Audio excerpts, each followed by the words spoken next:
With Splint's Friends and Foes program, you can call your friends all you want. And we'll charge it to your foes. It's that simple, whether it be your ex-wife or your boss. Your abilities get paid for you. By the people you hate the most. Give us a list of your friends and foes. And we'll take care of the rest. Splint, where you get revenge and savings at the same time.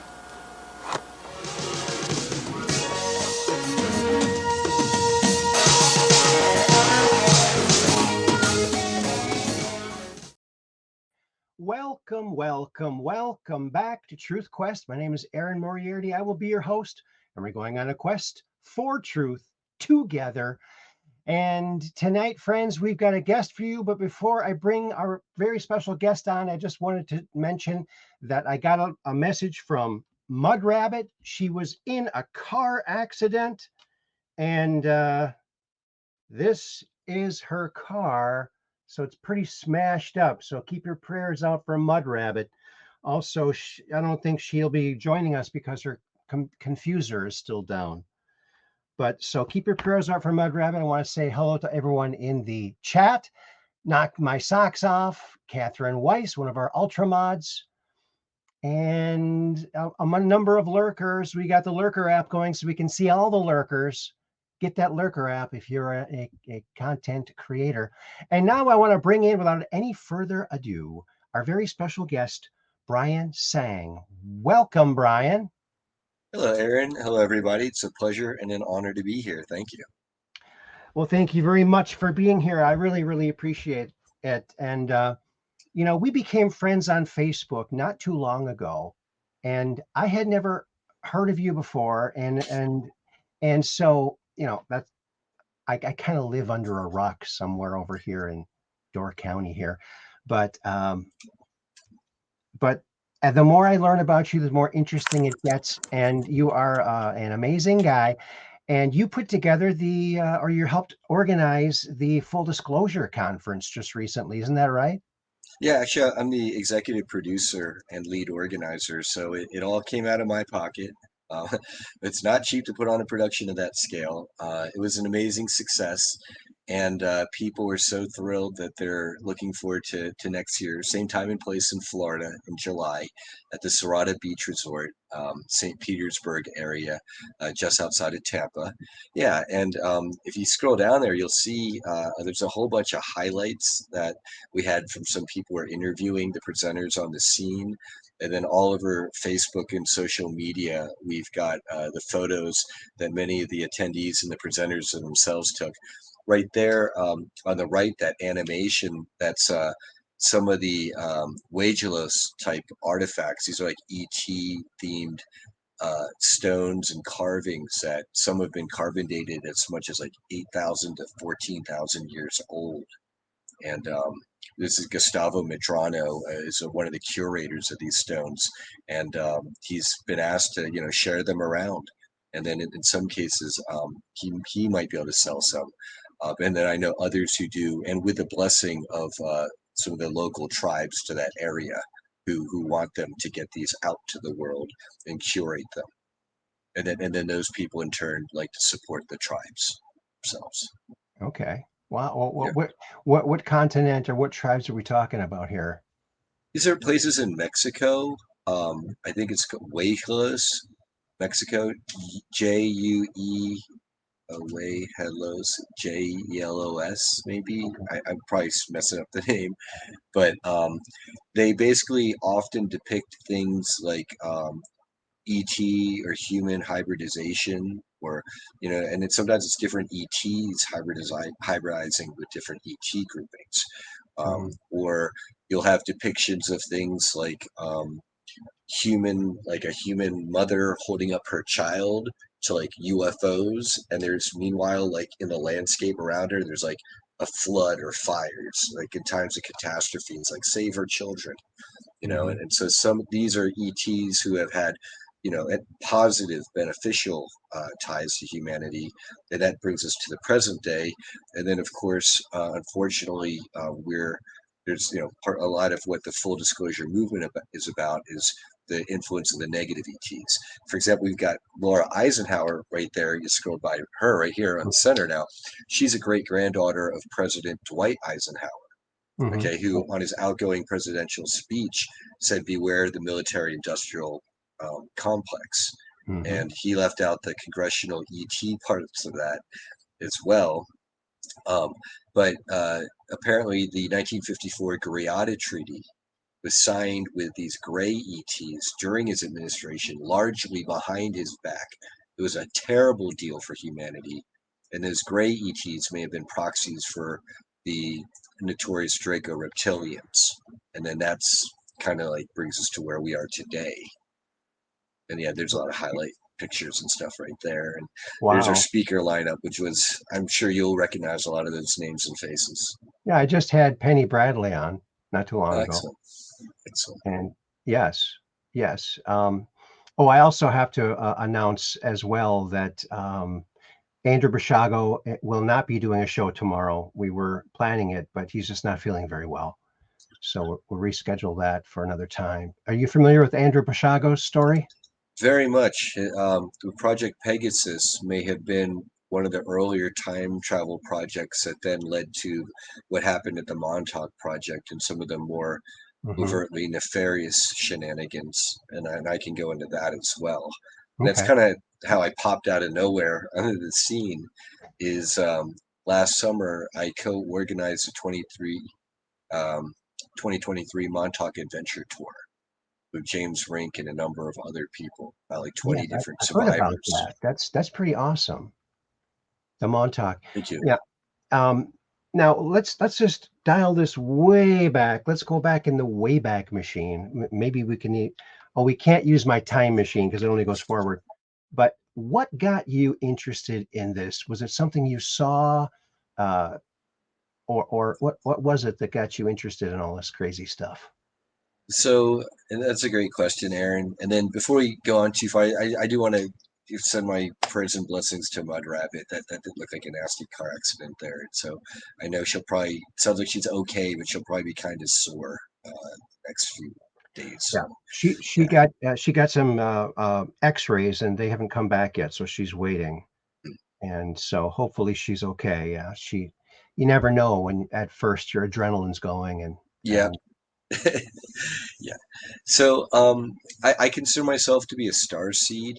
One of these people where kind of like the Dolores Cannon tradition that most of us, like I believe in reincarnation, and we've had many lives, many different places, and many of us came here to this time and now to Earth to assist in what's known as the ascension, which is the leveling up, if you will, from third density consciousness, kind of where most of humanity is today, to fourth and then rapidly up to fifth density consciousness.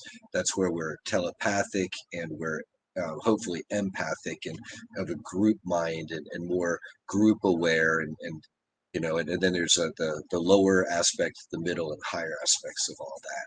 But I believe that this is a special time and place. And so I've always been interested in these things. Been a huge X-Files fan growing up. I kind of grew up being an American-born Chinese immigrant family, first generation on the East Coast. My father, Jack Tseng, if you look him up on Wikipedia, helped to revolutionize the computer graphics field in the 80s and 90s. He pioneered overclocking on computer, the graphics processing units. As opposed before they took overclocking onto the motherboard. CPU side. They did it on the graphics processing units, the GPUs first for my father. Wow. Back in the early 90s, some friends of mine and I did a kind of a Star Trek, Star Wars spoof called Space Cadets. And this was in the early 90s. And all of our space animations were done on an Amiga computer, which was way ahead of its time. They were the only ones out back then that could do anything like this. So we were pretty happy with that. Maybe that sounds like it might have been kind of what your dad might have been working on. But there was Amiga was around then. He was more on the IBM PC side when Apple was really the platform of choice at that point, the 80s, Uh-huh. late 80s, when like that's when all the developers and all the artists and musicians they were going that way. Movie makers were on Apples because IBM was more the green matrixy side of things. Uh-huh. My dad, he helped catch the graphics of IBM PCs up to the Apples, and then Wow. that's like to help bring them up to standard because he was using by overclocking on the graphics chips and graphics cards. He was able to take the cheaper RAM, I forget it's DRAM or SDRAM or whatever, and make that was half as costly but half as fast as the better RAM, which cost twice as much and ran twice as fast. And he Mhm. made it on par. So he made a lot of the graphics much more accessible and affordable to the IBM PC side, which helped them catch up. Wow. Well, But that's but yeah, I, and that afforded me the ability to go to school and all that and get an education. that's Yeah, great. sorry. That's great. And you grew up in Pennsylvania, is that right? Yeah, New Hope, Pennsylvania, Bucks County, Newtown, and then grew up to the New Jersey shore and visiting New York City and the cousins. And then I came out to California to get my biochem degree at Occidental College and didn't like the biochemistry pharmaceutical field at all, dabbling my toes into it. Moved up to the San Francisco Bay Area, got into organizing medical physicians as for full time as a volunteer medical advocate and organizer for 5 years part time for 3 years. Um, went into selling solar and worked for Tesla selling electric cars for a while. When I call it the scamdemic happened, Right. I fled San Francisco with my wife. We're now preppers up in northern Nevada with some great friends and business partners. And I'm focusing on my time now on the full disclosure movement. Awesome. During the pandemic, scamdemic, I never wore a mask. And, I'm an inventor. I invented the super cube. It's a square super ball, guaranteed to bounce different every time your money back. It's one of the things my dad built a tool for it. So that's kind of cool. But so I thought, I want to invent something to help people. These poor people wearing masks, I felt so bad for them. So I invented the Invisimask. It's made from nanoparticles and it works with your immune system. It allows you to breathe in and breathe out without any obstructions. And I could have made millions. I could have made millions. My kids are probably upset with me. They could have been set for life. But instead, what I did was I teleported one to everyone's face so everyone has one. So we just tell them, hey, I got the state-of-the-art Invisimask. No mask needed. It's amazing. The only people who get sick are the people who bother to test themselves. It's so strange. It's Yeah. almost like you need a falsified rigged test to tell you that you're sick. I just don't get it. Yeah. Unfortunately, my father passed away after getting the jab from a blood clot in the lung. So did mine. Last Really? November, multiple clots in the brain. Yeah, Oh my. November. Oh, Yeah, I'm sorry to 50. hear Yeah, that. after 50 years with my mother, perfectly happy and healthy, very happy. I expected them to have another 20, 25 years together. One day, my mom was calling me out of the blue in the morning because they're 3 hours ahead on the East Coast, and saying, "Brian, your dad, he woke up this morning confused. He's not making a lot of sense. We're taking him to the hospital. They're going to be doing neurological scans on him, blah, blah, blah." A couple of days later, yeah, it's blood. He had a stroke with multiple blood clots, and then yeah, yep, Oh yeah. my. So I share your pain, but if it's any consolation, Aaron, and I knew I'd have this conversation with him, and this may sound woo to some of your audience, but probably not our audience here. I got to speak with my father through a medium, Kira Ingalls. She's Mm. very skilled and talented, and basically the conversation went like he's very proud of me with the work that I'm doing. Sees good things for all of us. Um, he Towards the end of his life, I was always like the eldest son, and I was out of the five of our family, mom, dad, three brothers. I was always the black sheep tinfoil hat guy. And apparently, towards the end of his life, the things that I was saying to him about the jibbies, not to take him and why, they're starting to make sense to him. but every time you got so close to the obvious conclusion of, hey, it's a depopulation thing or whatever, he always shied away, like absolute horror, like no way, no way, like there's no way he went through his whole life and got to this and has, family and was the American dream, rags to riches, started sang labs out of our basement, out of Newtown area, Pennsylvania, before moving to New Hope. And then this is, the reality. But, he'll be back and he'll be the better for it, and it's okay. So, Yeah. When I was young, we went to church like when I was a very little child, and I have two brothers, one older, one younger, and one half sister that I found out in my 30s. Like, Mom and Dad, tell me about these things. I could have met this person, but my mom made a decision that we're not going to go to church anymore because my dad never went. Instead, he would drink. So if we didn't go to church, he wouldn't drink. And I've had long conversations with my mother about religion because I always had questions about it, like the flood. We discover 1,800 new species a year. And how would Noah know which, there's that question. But I finally did. When I was working at Hasbro out in Rhode Island, I was listening to a radio show about how to do astral projection. Have you ever astral projected? I personally have not been, and it's kind of a joke and a whine of mine that, oh, I'm surrounded literally by people who they do it all the time. They're experts that can see ours. I had a housemate business partner who telepathically communicates with their dogs. Mhm. He can see the shadow people when we're in New Orleans coming back from the conference in Florida, driving back to Nevada. We're Mhm. walking around Bourbon Street, and our dog, or one dog, Winnie, my wife's support dog, um, basically they could see the same shadow beings or people that had the same entities and attachments on them. And so, that's when I'm like walking and trying to pull Winnie with me on a leash, like, hurry up, let's get some food on Bourbon Street, find a decent joint before they all shut down, and I'm pulling, and the dogs is pulling back at the leash. Jaden's like, don't fight her. If she doesn't want to go that way, it's because the person on her, you don't even know what that person had that just dragged her past. It's like, oh, okay, sorry, Winnie. Wow. Wow. And that's a nice dog. Is that a Australian Shepherd?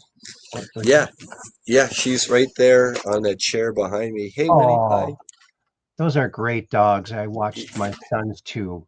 He had two of them. I watched them for a while. Very nice dogs. Very high energy dogs.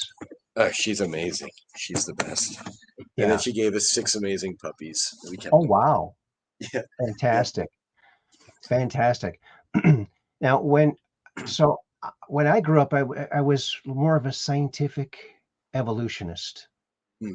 But when I listened to that radio program back in the early 80s, I thought, oh, astral projection. He's giving the instructions how to do that. I thought, well, I've heard about that. I didn't think I didn't have any. I thought, well, I'll give it a shot to see if it works. I didn't have any notion that it would or it wouldn't. And the gentleman just said, just you lay down on your back and you put your hands like this, and you're in a very comfortable position, and you just imagine your feet relaxing, and then your legs all the way up to your top of your head and your ends of your hands, Mm-hmm. Mm-hmm. and then you can't even feel yourself breathing. You simply sit up without sitting up, and I did, and I was a ball of nothing, but everything but nothing. And I could see in all directions. I had like super clear vision like I never had before, but I could see in all directions as I was rising up at that same speed. It was a ball about that big. You stepped And out. Did you hear a ringing in your ears as you stepped no, out? no, Okay, interesting. it was Okay. very silent. And Mm-hmm. once I got about 4 feet above my body, there was this. Well, first of all, I didn't have any connection with that body below me, that 24-year-old body. I instantly knew that I'd lived many, many lives, too many to count, and none of them were registering, which kind of bothered me a little bit. But then there was this stream of knowledge, this gray stream. I don't know how to explain it, kind of like a blood vessel, but it had information in it. And I intuitively knew that I could mentally pluck anything out of this stream of knowledge. And I plucked out a little white little daisy type flower, and it like disintegrated into its basic elements. And I had the re-knowing of, oh, that's why flowers are designed that way. And I thought, wow, this is really really bizarre because and then as I got closer to the ceiling, I knew I could go anywhere. I could go to the moon. I could go to Mars. I could go to the sun Hmm. because you have no feelings. There's no Yeah, feelings. yeah, you can go anywhere. You Just could think go about it. anywhere. And I thought, wait a minute, I've already done all that. And it's boring as hell to know everything. It's like super boring. And also, there's no feelings. You have no feelings when you're out of your body. So, and then I started to go through the ceiling. I was like a quarter of the way through the ceiling. I could see the light fixture, the dark, dusty nails and the insulation, but I could still see my body below and all the whole room and everything. This was in Rhode Island, and that frightened me. And I zoomed. I Step thumped back. Yep, fear. thumped back. Now when I left, I came out of my stomach area. When I came back, I thumped back into my Yeah, you felt chest. like you. Yep, you fell through your chest. Yep, it's like a falling dream. I've had those. Yep. And uh, I had the worst case of pins and needles. My whole body had fallen asleep. I had to Hmm. like rush my Yep. my arms and my legs. So don't feel bad about not doing it. It was frightening, and I feel like I almost died. So I'll never do it again. But I did learn in that brief time being out, I don't have any fear of dying anymore because I know that Yeah. the real me, that ball of nothing that's everything, that's the real me.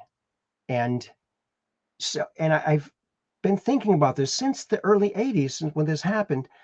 And I've come to the conclusion that we are the soul of our car. Our car is like our body. Mhm. So we drive our car. We don't really tell the car where we're going. We're just kind of like nudge it along. So I don't think that our inner being, it doesn't have a good interface with communication. And besides, there's no really point to it because there are different levels. So that's what I think. Our bodies are like cars, Hmm. and our They're souls are like vehicles. the drivers. Yeah, our That's vehicle, right. and our Yeah, soul is the driver of the vehicle. So that's what I I figured out. agree. I agree. It's consistent with what many, it's called the law of one. We all Mm, come from the one infinite creator source, and right. like we're little sparks. And Yeah. then the game, to keep it from being boring, like you pointed out, is to go through the many different lifetimes and vehicles and incarnations to make our way back up there. And some of us want to go the more direct route, and it seems like some want to fight against the stream and go around, but eventually they'll come back around. Hmm. Well, I would say that you probably can do it if you try. Just don't have any thought that it's not going to happen, and it Oh probably will. yeah, what I've been told is that it'll happen when it happens, and not to worry about it, because in the meantime, it's probably protected me. Because once you start to explore a lot of those realms, you can also come under attack. I'm not Yeah. trying to fear anybody, but Right. just know that when you start shining your light in some of these places, it's going to get noticed, and Hmm. there's some beings that you don't necessarily want to be noticed by, and I've Hmm. got other things to do in the meantime, and it's okay. Like I had experience like you, similar to when I was at Occidental, like in my like freshman year. I remember trying very similar to you and just breathing right and calming down the body.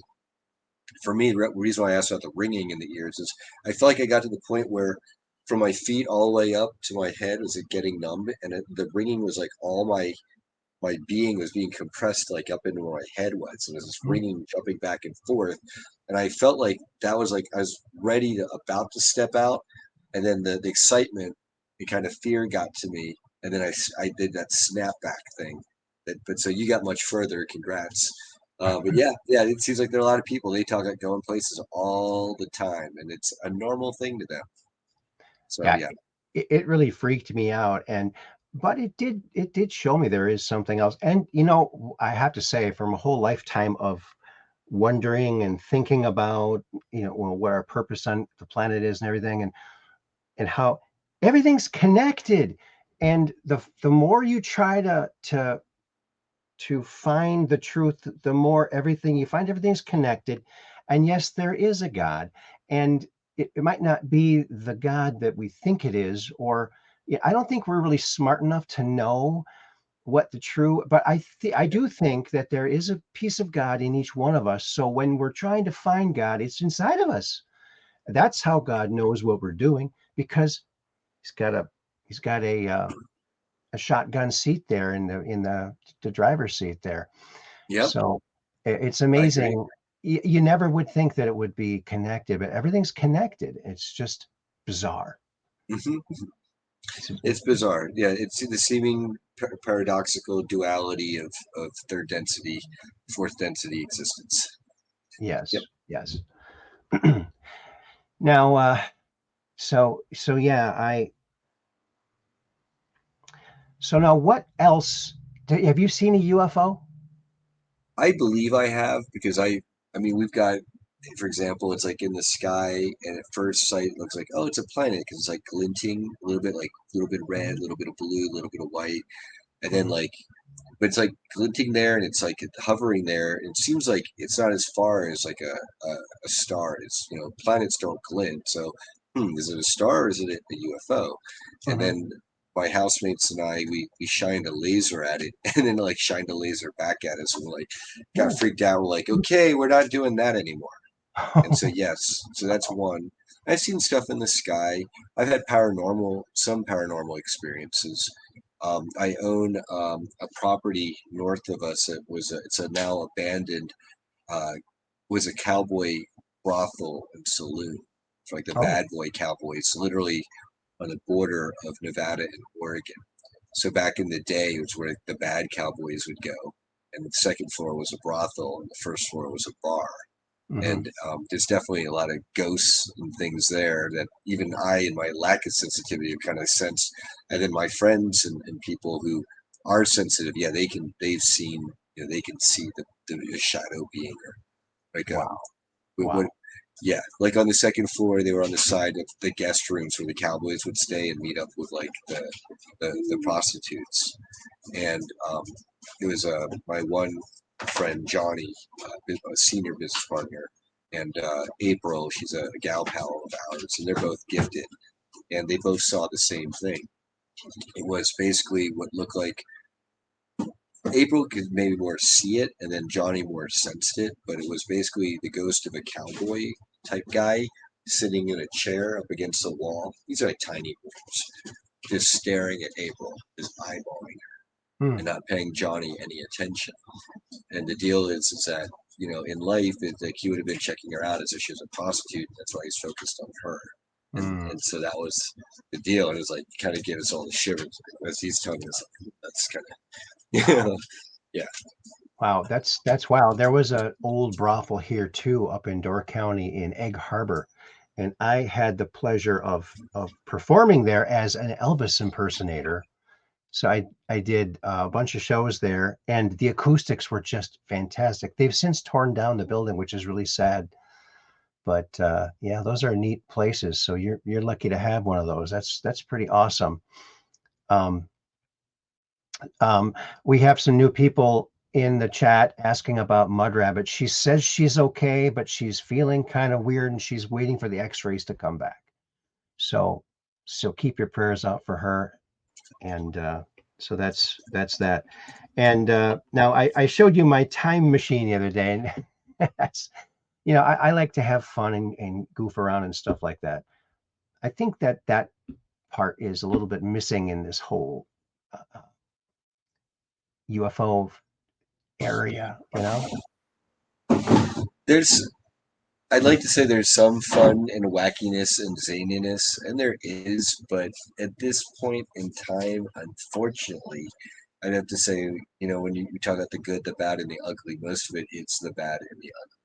The Yeah. vast majority at this time. And then that's on us as humanity to rise up as a species to, increase our vibration, Hmm. become a level 1 civilization, stop Hmm. bombing the crap out of each other, Oh yeah. yeah, all Yeah. that. Yeah. I like to say war out, peace in. I always say peace in. I don't like to say peace out. I want peace to be in.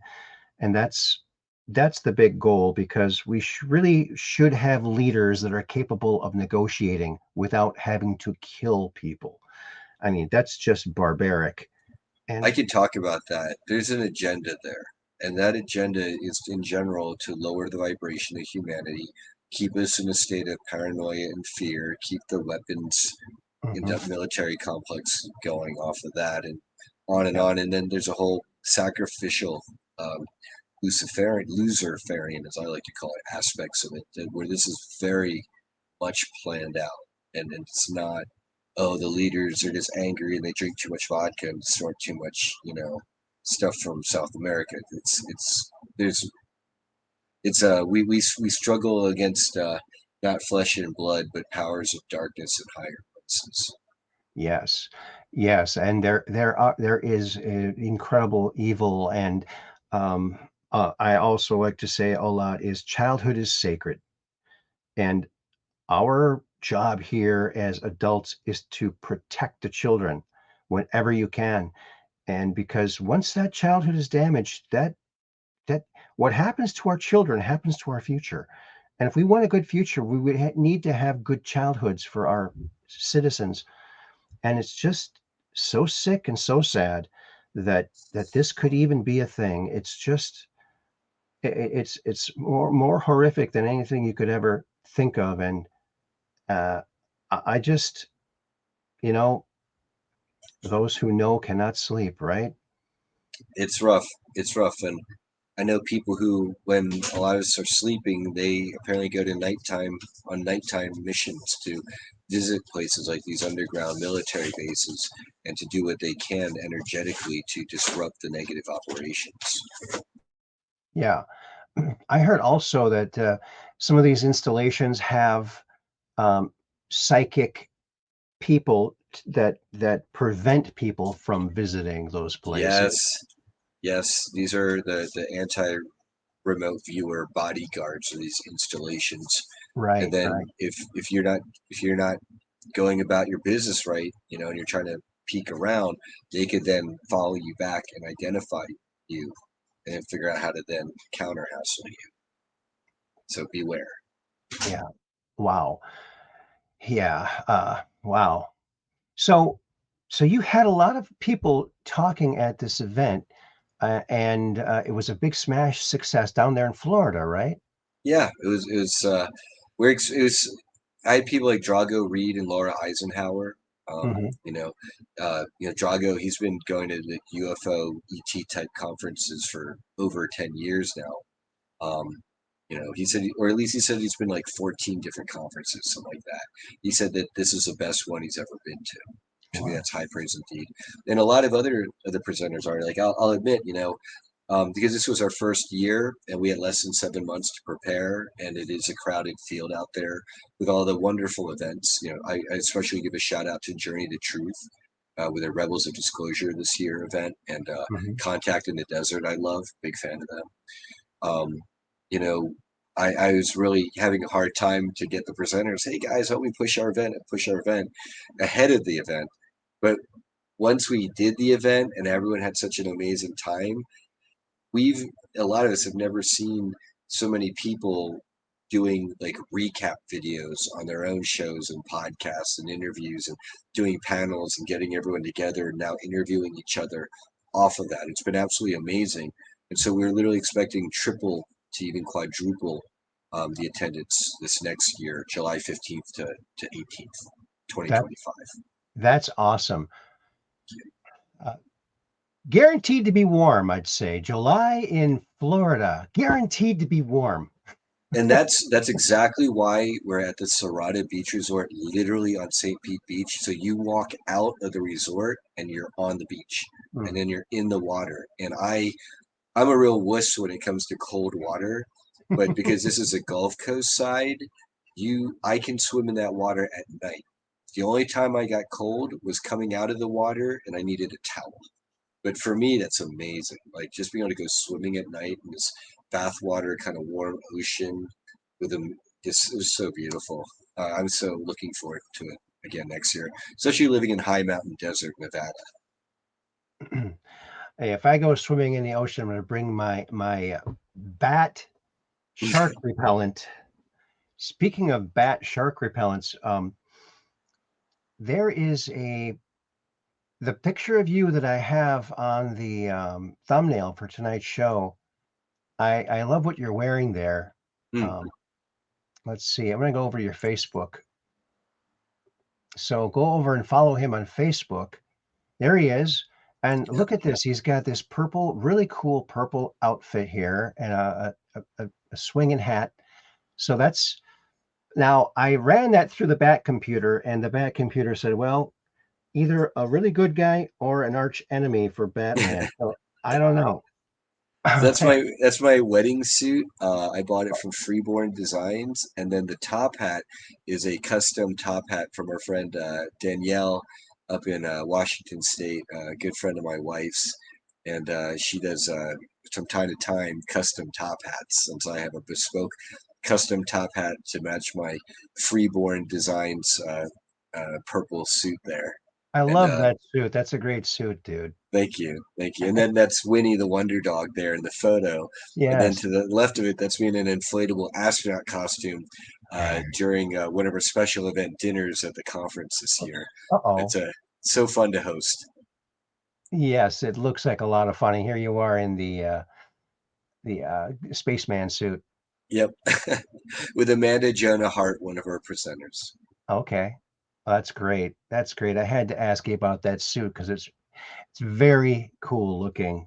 And I would have to say the Bat computer did say that, okay, he's a good guy. He's a good guy. Even though that the outfit might be a villain-like looking type thing, but I see you get into all kinds of Well, yeah, I have no kind words for the WEF and the WHO right and the monkeypox. monkeypox. Yeah. This is a tragic story. This poor woman. Yeah, a friend of mine, Julia Kamen, she's saying that yeah, most likely it's a vitamin B12 deficiency, and unfortunately, you need to eat a lot of like things like meats and proteins, or at least oysters and fish. You don't want to eat red meat; you can get it in the fish and oysters and pescatarian side. But this gal went basically vegan for a number of years to the point Hmm. it caused her to die. That's really Well, sad. I'm a vegetarian, but Mm, so I don't eat meat, but I do eat eggs, which I call boneless chicken. No, very good for you. High DHA, excellent, omega. Yeah. But I also heard that if you don't wash your vegetables, some of the dirt and some of the dirtiness of the outside of the vegetable also has that B12. So Oh, so interesting. if you're gonna go meatless, don't wash your food, eat it because it's Yeah, so then the pesticides, I don't know. That's a oh, rough yeah, one. well, barring pesticides, Yeah. yes. Grow your own food and then you don't gotta wash it. There you go. I know, yeah. Tomatoes, yeah. But even then, I don't know. This is what happened to that gal. Like she was like, I mean, she took it to the extreme of like drinking like fruit juices and fasting, and that was like it for like weeks on end. So Yeah, it's yeah, it was rough. that is rough, yes. Yeah, eating is a problem because, you know, there's no doubt that they're trying to kill us, and you can just look at just one thing, and that is that I remember many years ago they found out that red dye number 40 causes cancer. Well, guess what red dye they use exclusively. It's red dye number 40. In any red food, it's got red dye number 40.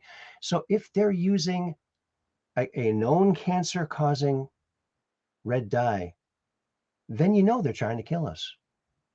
It's Yep. just that And then we're they living. laugh and they laugh at us. They laugh at us for eating it. They literally call us useless eaters and fools and idiots and yeah, But the all that. joke's on them because we're so adaptive.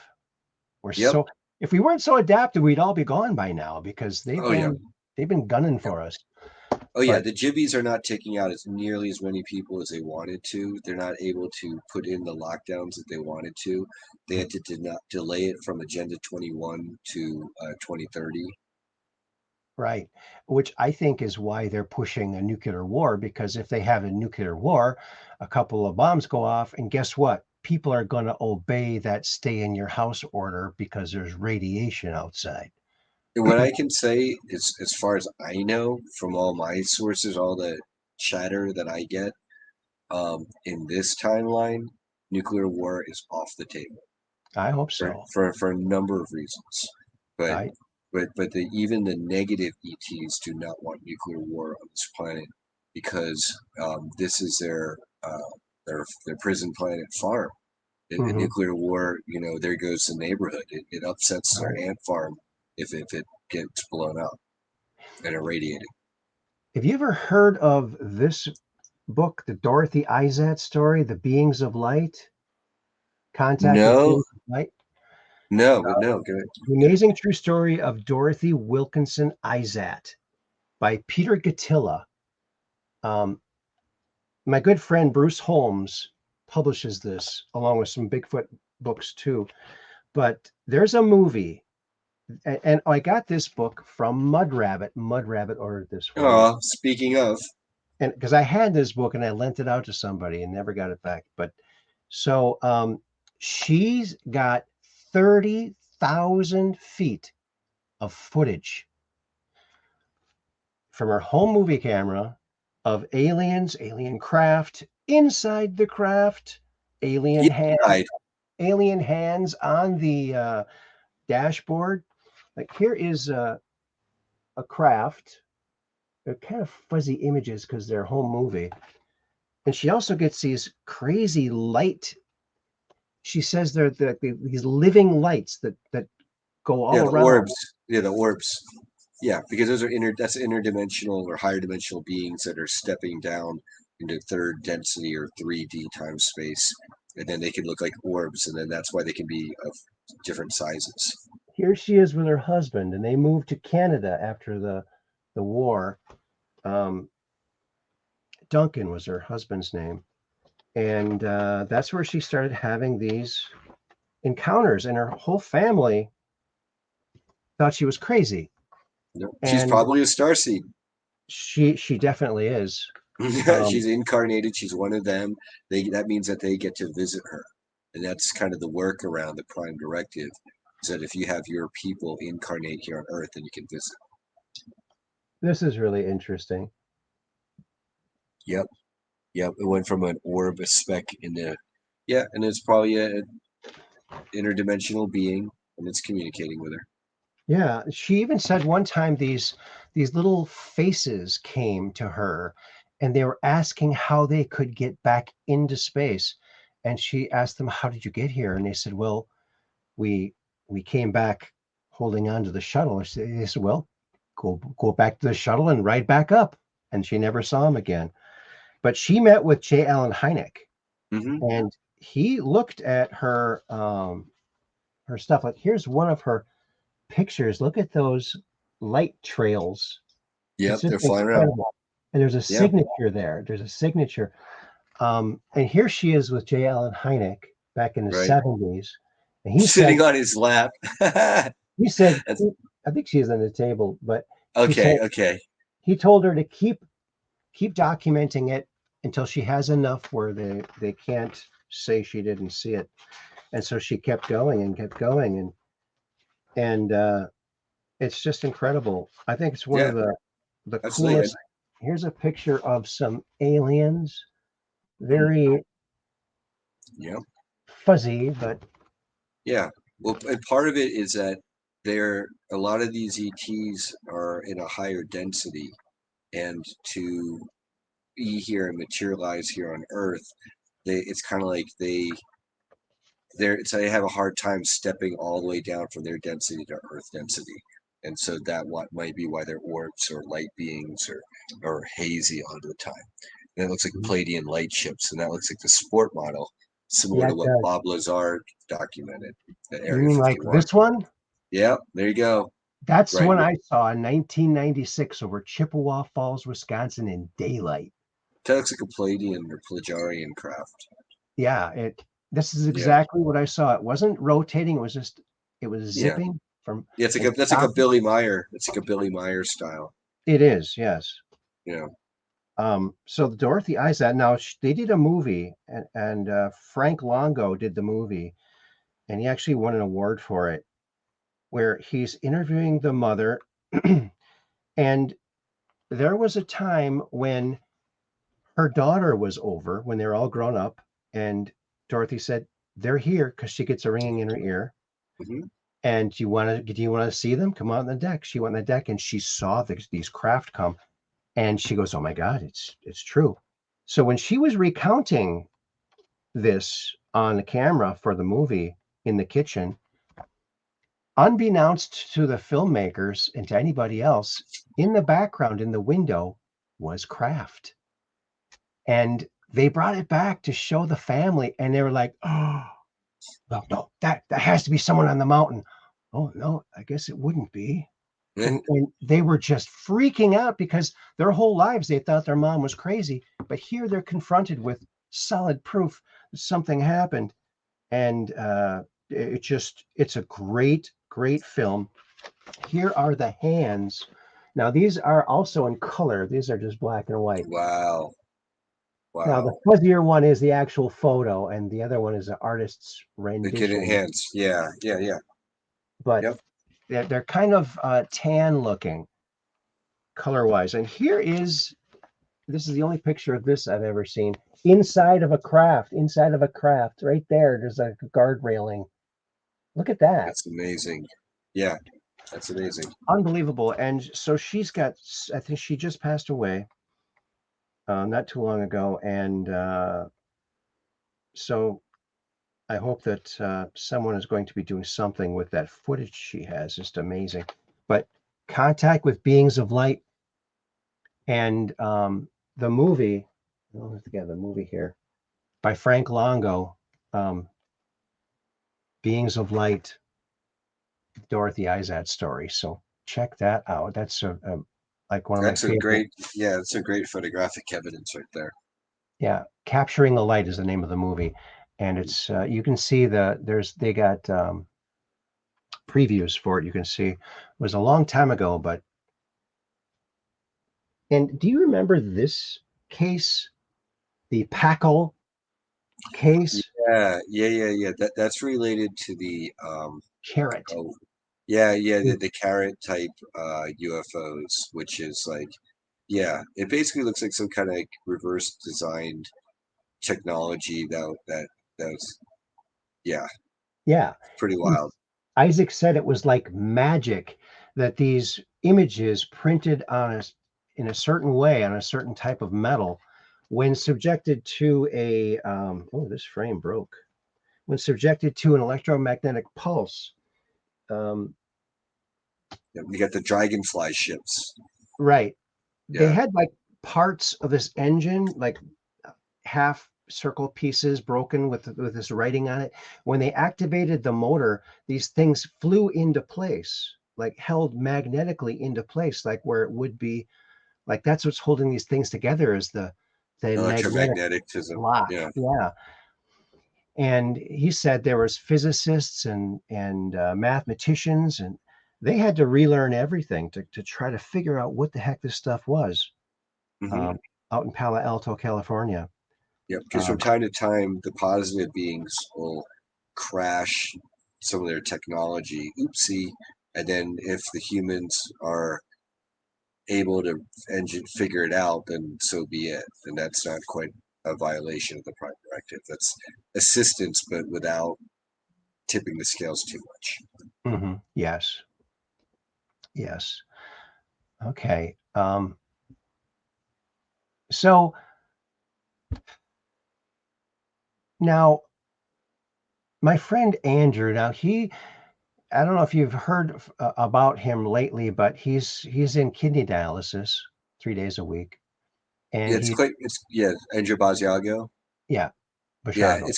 yeah, Basiago. It's quite possible that going through all those portals and things messed his health up. Oh yeah, definitely. He was given shots into his calf by his dad. Um, Started with an R, some kind of radiation to protect his body from radiation because of all the radiation he was being subjected to, like the plasma confinement time travel device that sent him back to Gettysburg that Dr. Sterling Colgate built. It's a Right. plasma.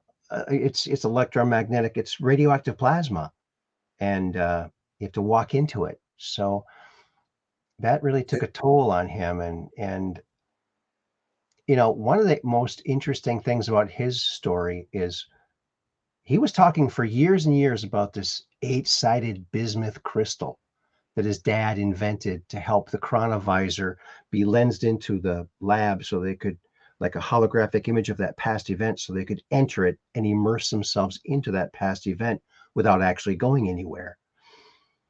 And so we talked about this eight-sided bismuth crystal. And then this guy, Win Keach, he was a UK researcher. He came across a patent that had a prior arts paragraph in it uh, of a patent by Raymond F. Bashago for an eight-sided bismuth crystal array. So back in the 60s. So Andy, he did not know about that mention, Right. but Yeah. that's another We know it's verification. yeah. I take it for granted now that most of the stuff that I'm running, the vast majority of stuff I'm running into, it's for these people that know each other, they've seen each other. Like you want to know the deal with Bajago and Project Pegasus and that program is from what I can tell is a precursor to the Montauk Project. And Yeah. the Montauk Project, they use kids strapping them into the Montauk trip chair to Hmm. open up doorways to go back in time, just like they sent Hmm. Andrew back. But whereas they sent him back more as an observer, at least that's what he's been able to remember and report. Hmm. These folks, they would send them to go back to mess up the time stream Hmm. and to put us onto a negative timeline and to remove some of the more positive inventors and people who would have assisted humanity and wipe them out of history, just like a bad Back to the Future episode. Yeah. Now, according to Andy, of course, he was just a kid when he was told all this. They Right. told him that you cannot change anything. You can go back in the past and You you can can. become part of the event, but you cannot change the outcome of it, which is Even interesting. even in his own testimony, he says that when they sent people back, they'd see different things would change. Like when Yeah. they went back to see Lincoln get assassinated Right. at the Yeah. Ford Theater, that things were changing, and he even saw himself running by. My Yeah. understanding, because I've talked with a lot of the Montaukers, including Hmm. Arkeem Ra, John Whitberg, James Rink, even briefly Joseph Powell, and then some of the gals, Chastity Campbell, Christy Campbell, and a bunch of others. Um, in Alondra Markman, Rocco Fowler, geez, I can name a bunch now. What it seems like, okay, especially according to Arkeem and John Whitberg, is that when you go back in time through these projects, what you're doing is you're creating a split timeline. And so what would happen is, like, let's say they went on a mission where they were going to steal an artifact or assassinate somebody, okay, on a time travel mission. When they came back through the portal, Arkeem says he remembers often hearing a female voice saying something like, "Welcome to back to Montauk base or whatever, Camp Hero. The time, the year, and date is bloody blah." And then he'd hear like a series of tones or music, and then sometimes he'd like just fall down and like vomit, and like whatever altar that like was being used for that mission would go to the background, and then like his main altar at the base would like kind of like very violently come forward. And it Mm. was so jarring and disorienting that there were times where it would literally make you physically ill. And that's where he talks Wow. about like falling onto the ground and taking like a minute or two, and people helping him up. It's okay, soldier, welcome back, bloody blah. And Hmm. meanwhile, he'd have a guy like Preston Nichols give him some money and then send him into town from Camp Hero into Montauk, the town, to go to the local like corner store and buy a newspaper or soda pop or whatever or candy bar. And if when he gave the guy at the counter money, right? If he got a funny look from the guy, like what is this? Like what are you handing me here, kid? Um, then they knew that they changed the timeline too much and they had to go back and redo it somehow. Wow. Well, Terry Hopper's in. He Yeah, hey said, Terry. I've met with and also been fortunate to have done business with Brian Tseng, and he gets the official Terry Hopper endorsement. Happy to see you hosting him here. Yeah, I'm happy to have him here too. Thank you. Yeah. Uh, Terry, I know him from the Journey Truth Rebels of Disclosure Conference in Grafton, Illinois. It's his stomping grounds. And then he was kind enough to drive down to Florida and be one of our amazing AV tech crew who helped the live stream, especially go off without a hitch. and he's a wrestling ref. So if a fight ever breaks out, you're set. You got Yeah, the ref right there. that's right. He's a man of many skills and talents. Yeah, he's a cool guy. Yeah. Um, so now, what was I going to say? Something about Andrew. Anyway, that his story is just so bizarre to me. But he calls me up a lot, and I help him out. He has some memory problems when he gets during his kidney dialysis, because I think, and that makes sense because water has memory, so does blood. So when you remove that and filter it, it's gonna mess with memory. Yeah, he might have screen memories. He might have programming. Even though his father had to put him into the programs with the best of intentions, a lot of these kids were very severely messed with.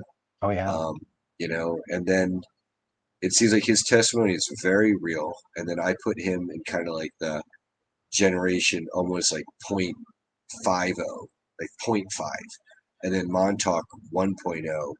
Well, it would be like Philadelphia Project, and then probably Project Pegasus at more at Brookhaven Labs, and then Mhm, moving over to the Montauk Project at Camp Hero.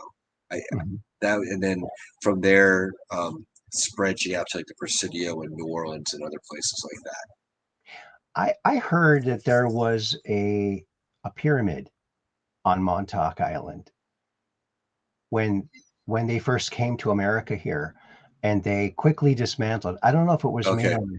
I don't know if it was an earthen mound or if it was but they quickly turned it into a fort. And I think there are some.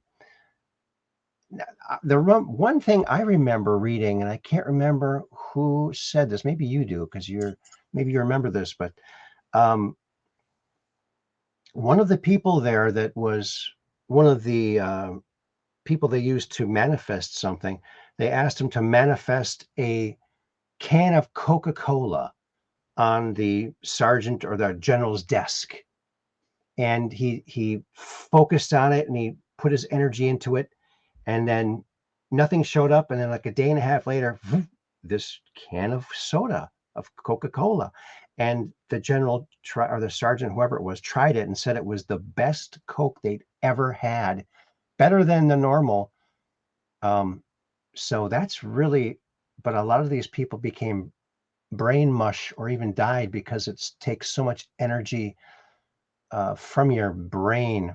Um, so yeah. Yeah, most of the kids that they put in the chair died. Oh The God. vast majority, apparently, because the number one thing they wanted the kids to be able to do is to open up portals Mm. and for time travel or travel to wherever, and that is a very rare amongst even the human children that they went through thousands and found probably dozens who could open portals. And Hmm. so that means that thousands died strapped into that thing. It was very traumatic to people. Have you ever heard Bernie Mendez's accounting of some of these things? No, no. So Oh, Bernie Mendez is one of the 4 people that came forward to verify Andrew's story. He was hired by Richard Nixon to mm, investigate this time travel program. So they put him in the program, and he has like a photographic memory. They sent him to Ford's Theater as it is now. He made all these measurements. Then they sent him back in time to Lincoln's time. He was in there measuring things up. Things weren't measuring up. mm, Corners weren't square, and some seats were missing. Something was off. He went out the back door. It was pitch black. He couldn't see 1 foot in front of him. He walked 15 paces, took a right, took another 15 paces, then backtracked exactly. Otherwise, he wouldn't have found the door to get back in. He got back in, and there was no one else in there, and he was jumping off the balcony like supposedly John Wilkes Booth allegedly did. And when he did, part of the wooden ornamentation on the railing broke off in his hand. And he ended up taking that back with him when he traveled back. And it wasn't wood. It was some sort of plastic substrate with a coating over it that made it look like wood. So then you got to ask yourself, okay, were they really going back in time? Were they maybe accessing a past event and then a computer just made solid holograms? I don't know. Something's weird there. that's definitely weird. Yeah, he could have gone into a parallel dimension, a side reality. He could Mhm. have they could have been messed with. This could be a screen memory that's intentional to throw us off track as investigators when it could be totally false information that he himself thinks is real. Who knows? Mhm. Like it's that, what I can say is that, friends of mine like Arkeem Ra, the memory that I talk about the most, and that comes from his testimony, was a time travel mission where they literally went back in time through from Montauk through the portal that a kid opened up, strapped into the chair, and they would go back to Renaissance Italy, and they spent literally decades around this Renaissance guy who would have he was kind of like a Nikola Tesla slash Leonardo da Vinci who would have given us like clean energy technology or anti-gravity or Mhm. time travel. And then they're all three of those are linked together by the way. And they literally erased him from history. You know, I looked into solar panels, and I cannot believe how inefficient they are. They're so inefficient. In fact, they're so inefficient now they have a kind of a reverse solar panel that gets energy from darkness. It gets just as much from dark. So I think that they need there needs to be advancement in that area. Big I, advancement. I can speak to that, Aaron. So there's Okay. something called the National Secrecies Act, Okay. and basically, at the end of World War II, they said that anything that was a certain level of technology that like jeopardized like the status quo, the U.S. government Right. had the ability to remove that. It's like all these inventors that have been disappearing and dying over the years that literally would have given us like the magnetic servo motor, Hmm. where like setting up magnets right gives you triple the output and it scales as you need it, you Hmm. know. Um, yeah, that's been around. That's out there. That can be found to literally right now on the internet probably. Um, and the secret space programs they're running around with it. They use 0 point energy that they're harnessing apparently Hmm. to pilot to power the black triangles, the TR-3B type Hmm. ships. Hmm. And so it's already here. I was really lucky when I was a kid. My dad brought us kids to one of his friend's house. His name was Herman, and he was another tool maker, but he was an inventor. He made all these gadgets, like something to open a ketchup bottle with out of plastic. But he was always working on his perpetual motion machine. And I remember being a little kid, being so excited to know this guy who was inventing this thing. He had it going for 13 days and then it stopped, but he was kept working on it. I thought, this is gonna be it. 13 days. He was using a flywheel technology. Yeah, it was a bicycle wheel and Okay. magnet. All Yeah. right, and with magnets, and it went for 13 days. It's not bad. I was working on a number of different magnet motors. One is cylindrical this way with a disc with magnets inside and the V gate. So it keeps going around and around and around. And I had mine going for quite a long time too, but my measurements in the tools I'm using aren't precise enough. Also, it's the thing that needs to happen is you need shielding on parts of the magnet so that it doesn't repel before it Yeah, should. you don't want the back thing. Yeah, you want it to go the one way without it kind of trying to snap back Right. to max So out you can use efficiency. aluminum or copper as a baffle or a kind of it neutralizes the magnetism. But also I now your dad was working with confusers. My dad called them confusers. I always thought so. All computers, they're based on ones and zeros, right? Ones and zeros, right? Ones Well, and so zeros. far until we get to the quantum computers. Yep, the binaries. Well, here's what my question is. Why can't we, someone come up with something that doesn't have just two? Because to get something, you're going to need a long line of zeros and ones. What if you had 6 different things or 12 different things or As far as I know, the reason why is it's because it's a binary logic for the transistors at this level. It's the yes or no gate transistor system with binary, is manageable. But right now, when you talk about things like having like why just have ones and zeros when you could have like 1, 2, 3, 4, 5, 6, 7, all the way up. Now right? you're starting to get that's where you're starting to get into quantum computing, actually. Okay, all right. That's what I would say. And then All right. yeah. Seems simple, but probably not. Probably Quantum not. computing seems really difficult because the biggest issues they're having right now is like stabilizing the qubits and keeping them in a state of superimposition without getting errors. But Mm, they'll figure it out. interesting. Wow. Yeah. Confusers. They're very confusing. But you shouldn't have to have a whole warehouse of servers. There needs to be something different. That just can't keep on. I No, can't no. believe they haven't. Another question. Now, when I worked at Hasbro back in the early 80s, early to mid 80s, I was next in line to get my control data um, workstation, a big screen TV, and they had a whole room at Hasbro at the main building that was the mainframe. Of course, that was already on its way out at that time. And there was another um, computer company called Wang. Remember that? Yeah, Wang Computers. My Joseph Wang. My I think is his name. My dad like knew it made David Wang, whatever the guy's name was. My dad like knew that guy. Yeah, Really? yeah. Well, my joke is how could a company with a name like Wang fail and a company with Microsoft succeed? I don't get There's it. a whole story behind it. I forget something out.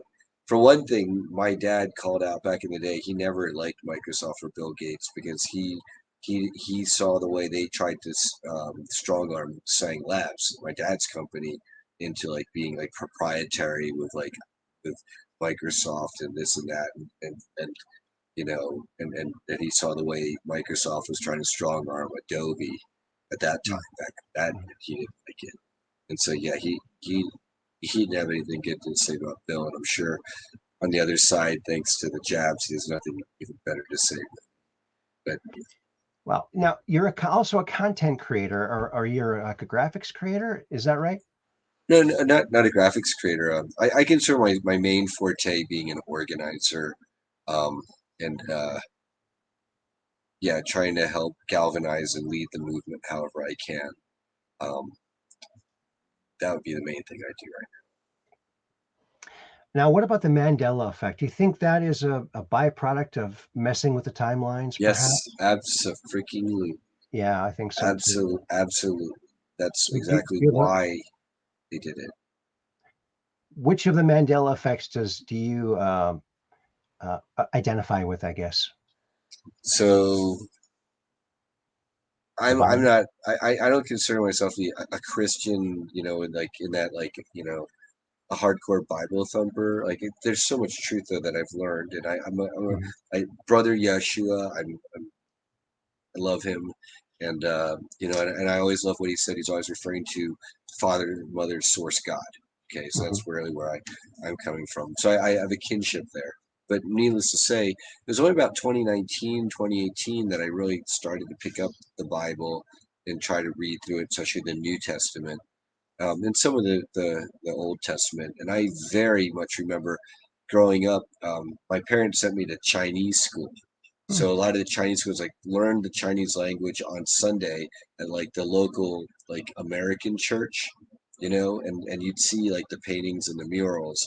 And I very much even remember back then, the lion shall lay down with the lamb. Oh yeah, yeah. Okay. Yep, And then in the Bibles it says the lion shall lay down with the lamb. yep. Well, I pick up my Bible here and I double check. I think it's like Isaiah or wherever, and Hmm. it's now in print in this Bible. Sorry, what else now? It says, "The wolf shall lay down with the lamb." Yep. That's one thing for them to change it on my computer, on you know, Right, online, right. but like in print on Bibles, Hmm. like that's a for sure Mandela effect. And I know it wasn't the wolf, it was the lion. I'm sure people in the audience would love to chime in too. So that's a huge one.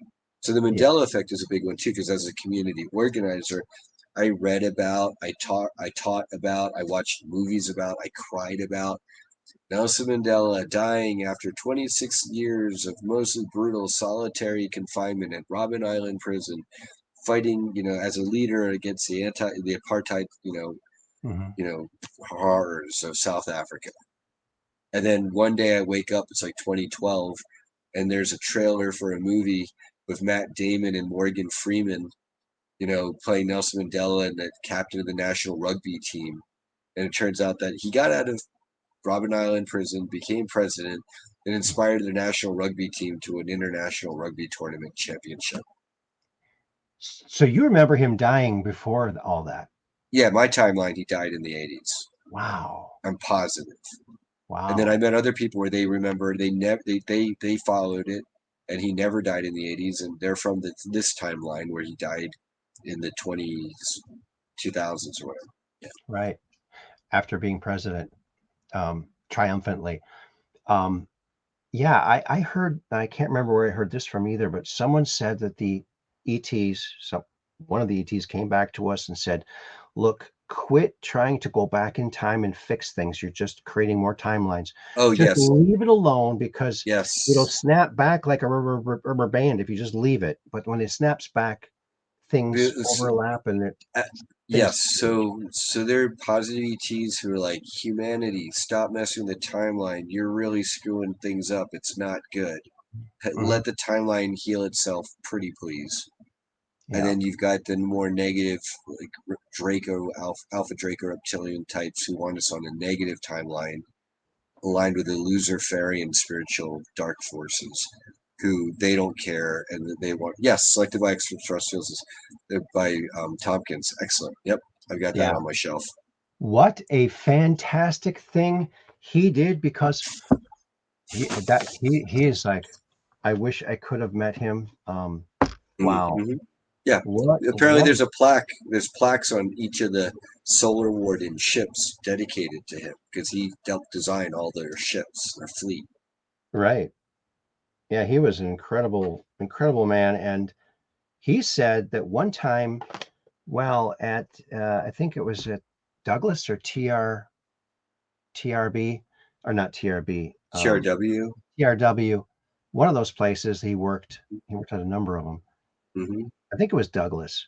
They went down to the manufacturing place. He was with a friend of his that also worked in the top secret area. And they went down to the manufacturing area, and there was these two guys walking, and they both saw them shift into a reptilian and then back into a human. They both said, "Did you see that?" "Yes, I saw that." So the Draco were trying to sabotage us getting into space, whereas the Nordics were trying to help us. Very interesting. Yep. Yeah, because this region of space, the Draco reptilians have been in charge of for like forever. Mhm. And it's getting to the point where they may be losing their grip, especially on Earth. And then that's where all this huge struggle is going on. And then Farsight Institute on farsightprime.com has been doing excellent on what's going on. Excellent political situation Yes. Yeah, it's and the fact that he is now, for the people who think we didn't make it to, this is what really bothers me. People don't believe we went to the moon. I remember watching that as a kid. And if you look back into our history, we've done great things. We are capable of doing great things. And by this psyop trying to get us to think that we didn't do something great makes us think that we can never do anything great. here. Right. And so, yes, I believe that we did go to the moon.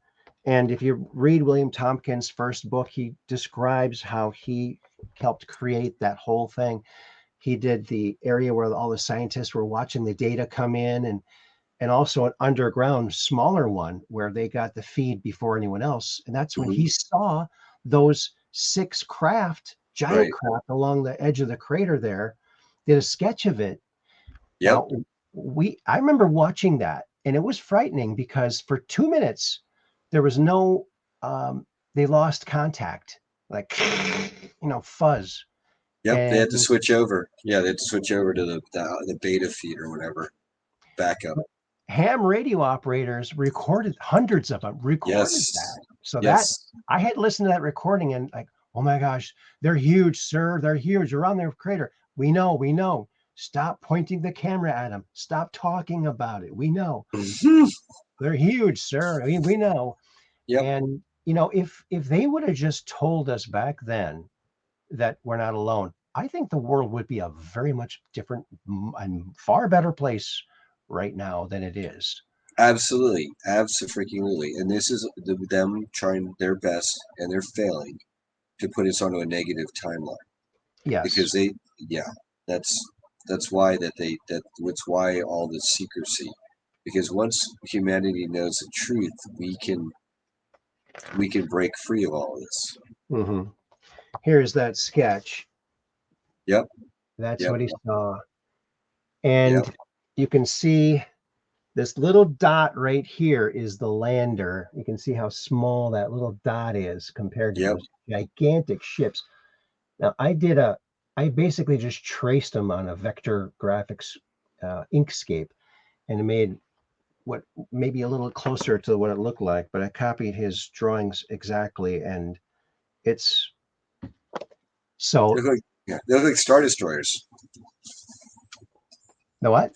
They look like Star Destroyers from the They movie Star they Wars. do, they do. They're huge. Yeah. They look like cargo ships but yeah, if just imagine how different the world would be if we would have known that. We've And been gypped. that's why Laura Eisenhower has dedicated her life. That's why I and others are dedicating our lives to this, because Mhm. we see that, we now have the potential to bring all of these truths, from the ground up and demand them. Name Mhm. the names, point out where the underground military bases are, demand the children be freed, call Yes, for all the technologies being hidden from us. It's a yes, very exciting time. It's a very critical time. yes.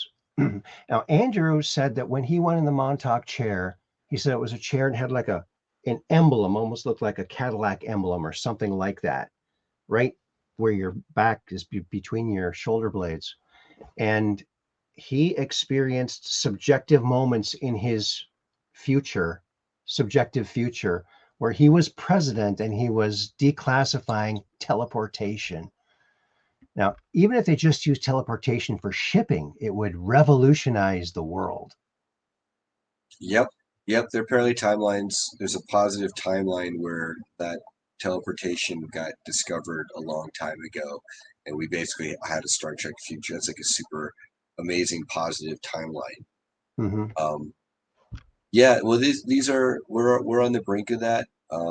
If you listen to people like Elizabeth April online, and she and others talk about how apparently if humanity hadn't gone through a lot of the dark pain and just learning and trial and error of learning how to do time travel and space travel and this and that, um, it wouldn't it would be a dark timeline because humanity would be relatively stunted.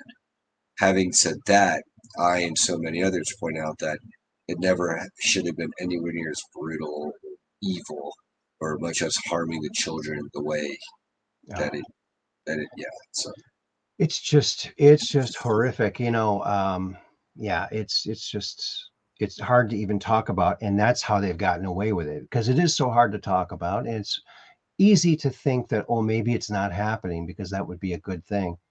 But yeah, I did a little Save Our Children rally here a few years ago, but when that was all happening, and I had a sign: stop human trafficking, stop child trafficking, stop satanic ritual abuse. oh yeah, And yeah.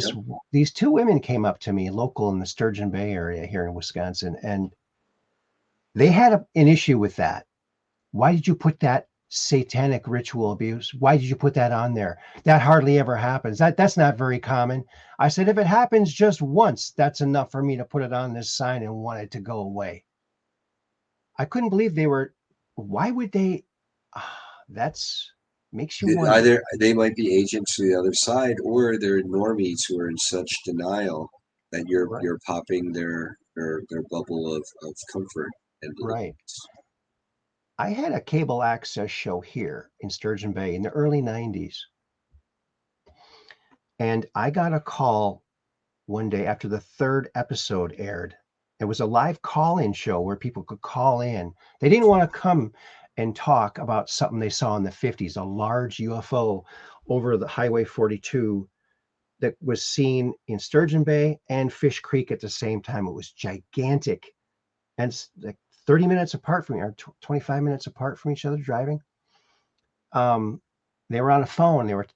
It was in the early 50s, and reporters. And so they reported it. It was in the newspaper, but people still don't want to talk about that because they're afraid to lose their jobs still.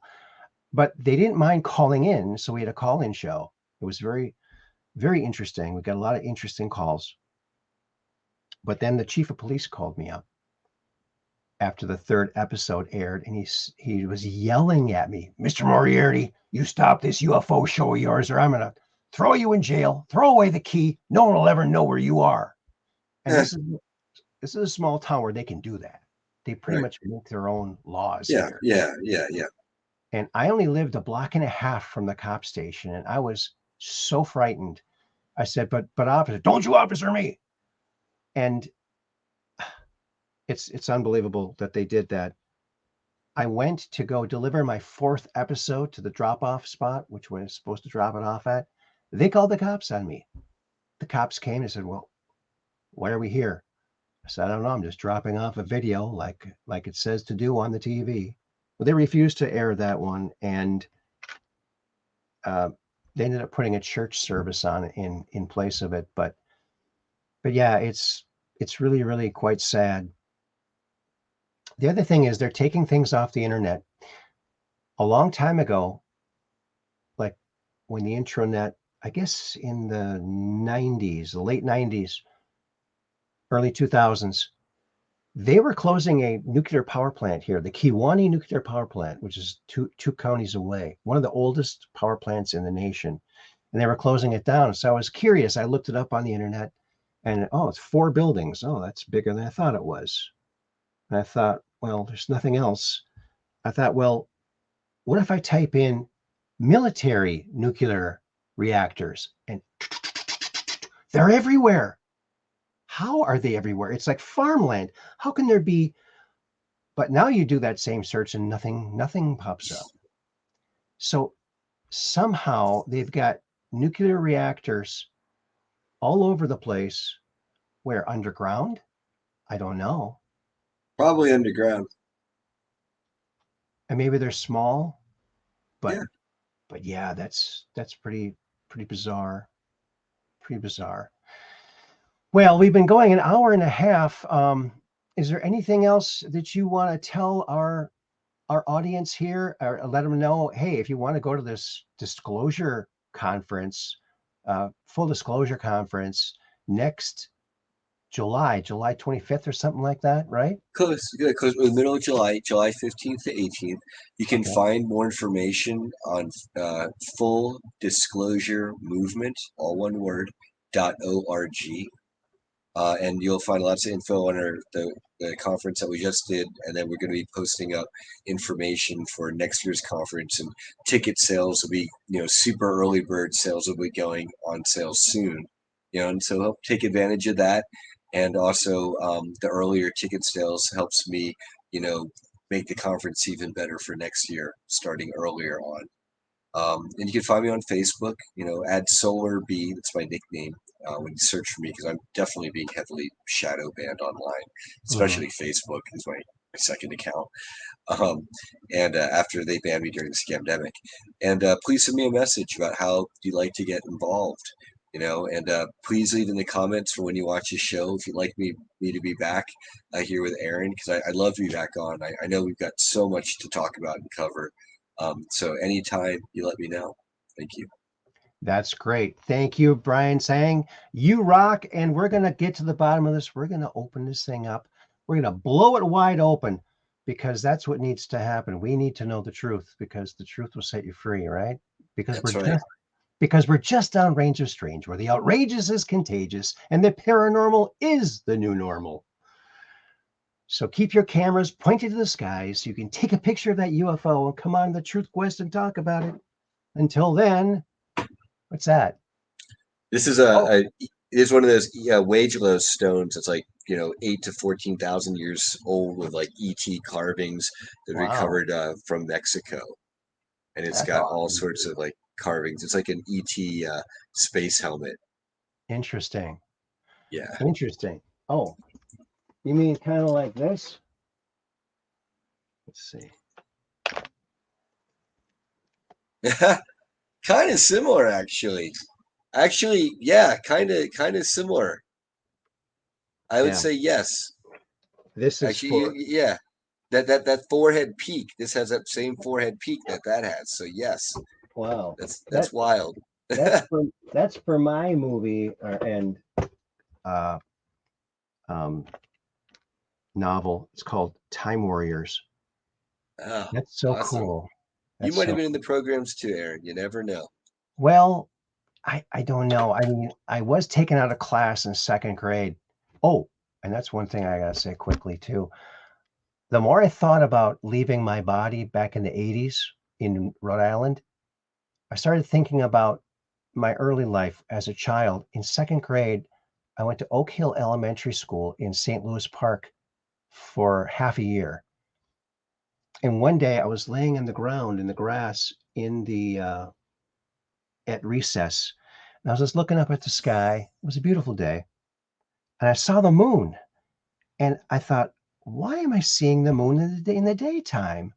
I usually see that at night. I'd never noticed the moon in the daytime before. I was just in second grade. And I thought, well, if I can see the moon, I should be able to see stars, because they're tinier, but they're super bright, right?